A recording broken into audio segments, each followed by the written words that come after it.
پیامبر صلی الله علیه و سلم میگه بهترین نعمت دنیا نعمت و متاعه، و بهترین نعمت دنیا بعد از ایمان المرأة الصالحه، همسر صالحه. یک همسر خوب مؤمن پاک طاهر که رفیق راهت باشه، مادر بچه‌هات باشه، امانتدار زندگیت باشه، تو رو به عفت برسونه، نگاش بکنی خوشحال بشی، دستور بهش بدی اطاعت بکنه، نمازشو بکنه، روزشو بگیره، شرم و حیاشو حفظ بکنه. وقتی هم تو مسافر میشی و غایب میشید، این اوصاف زن خوبه.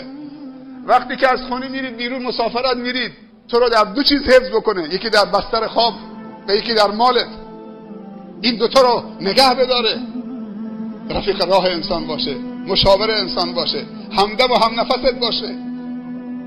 پیامبر صلی الله علیه و سلم میگه زن خوب زنی است که وقتی نگاهش میکنی شادت میکنه، کل وجودت محبت در بر میگیره.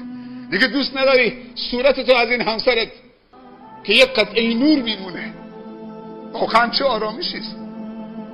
بزرگترین سرمایه در زندگی یک همراه صالح و مصلح و دلسوز و انیس و همصحبت و همدم و رفیق و تو خوشی و ناخوشی. اما این 5 تا انگشت با هم برادر هستن اما برابر نیستن. این 5 تا انگشت با هم برادرن، درسته؟ تو یه دستن.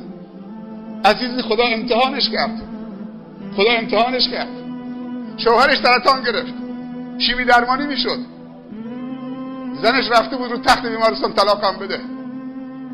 زن شوهرش مرد مؤمن و کارمندی بود، روزی حلال میخورد، خدوم بود.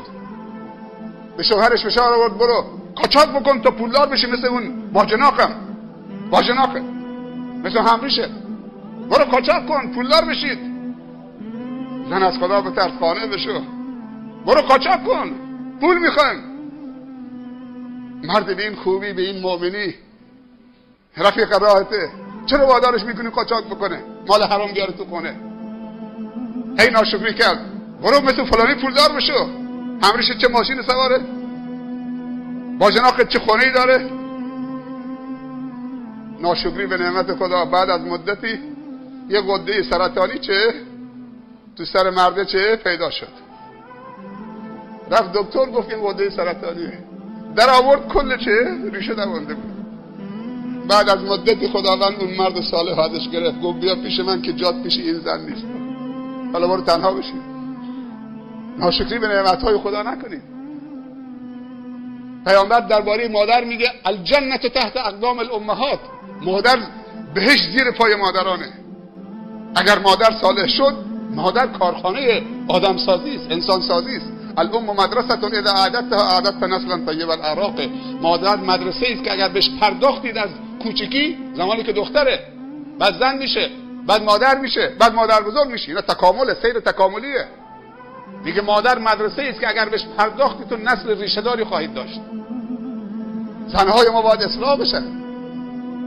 شما از این ماه مبارک رمضان یک ماه تو نماز تراویح و تهجد چه برداشت کردید؟ اگه قرار شده که دوباره چه وقتی عروسی میشه تو سالن ها برید تا ساعت 6 صبح اونجا دم صبح بیایید با لباس رنگارنگ و عطر آدکلون و عکس و عطر و فلان. باید تو این رمضان باید تصمیمتون بگیرید که برداشت خوبی که شما را تا رمضان آینده، نه تا آخر عمر چه همراهی بکنه. این سرمایه این توشه. پیامبر صلی الله علیه و سلم میفرمایند چند گروه از امتم من ندیدمشون در زمان من نیست. یک گروه زنها هستن. میگه زنهای از امت من هستن که در آخر الزمان پیدا میشن. نساء کاسیات عاریات مائلات ممیلات رؤوسهن که اسنمة البخت المائله. میگه زنهای از امت من در آخر زمان میان، من ندیدمشون، پوشیده و لختن. کاسیات عاریات مائلات ممیلات، وقتی راه میرن میل میکنن و وقتی تو راه رفتن میل میکنن، دل جوانا و مردای نامحرم هم به طرف خودشون میل میدن. سرهاشون، موهای سرشون مثل کوهان شتر چه باریک شده است، که اسنمة البخت المائله.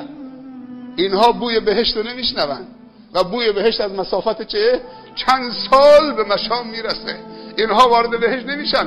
من چنین زنهای از امتم را ندیدم. اینها در آخر زمان پیدا میشن. یه روز پیامبر از کنار زنها رد میشد، میگفت صدقه بدید که بیشترین اهل جهنم شمایید. گفتن یا رسول الله چرا؟ گفت که زیاد نفرین میکنید و کفران نعمت میکنید. شوهر یه عمر خوبی میکنه، اگه یک بار یه چیزی خواستید نیاورد میگه تو هیچ کاری برای من نکردی و همیشه نفرین میکنه.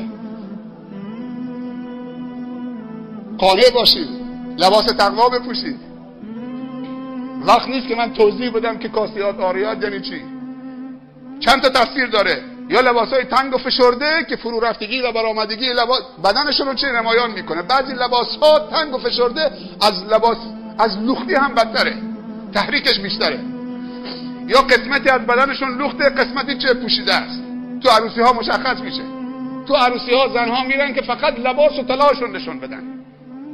هر کسی لباس و طلاش خریده برای هر عروسی، هر مراسمی یک لباس، که هر کسی طلا و آرایشش و لباسش به رخ دیگران بکشه. کفشای پاشنه بلند میپوشن که وقتی راه میرن میل بکنن. چطوری موج میکنه زن؟ زمانی که کفش پاشنه بلند بپوشه. اینا پیامبر گفته زنهایی هستن از امت من که در آخر زمان میان بوی بهشت نمیشنون، من ندیدمشون. جانانه توبه بکنین عزیزان. مرد و زن باید توبه بکنه، بزرگ و کوچک. فردا شب 29 چهارشنبه شبه، بعدش هم یه جمعه داریم، شب جمعه، پنجشنبه شب که شب جمعه میشه.